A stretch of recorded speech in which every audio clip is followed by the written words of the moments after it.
Violence investigation has taken a tragic turn. We've learned a woman who was brutally beaten in August has died from her injuries. Police say her husband is the only suspect they have, and he took his own life after this attack. Eyewitness News reporter Nicole Estefan is live in our newsroom with the latest developments.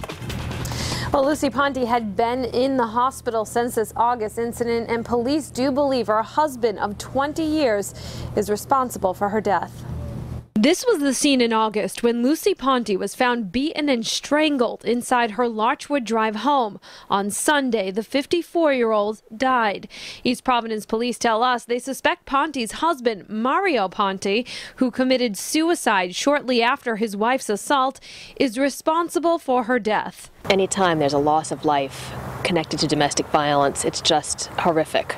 Deborah DeBear, the executive director of the Rhode Island Coalition Against Domestic Violence, tells us there are between 4 and 10 deaths related to domestic violence in Rhode Island every year. The reality is that there are over 10,000 victims of domestic violence here in Rhode Island that called for help last year.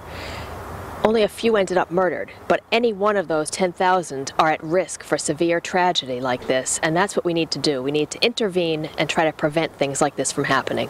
Mario Ponte had a history of domestic abuse in the years leading up to the moment that would ultimately end both of the Pontes' lives.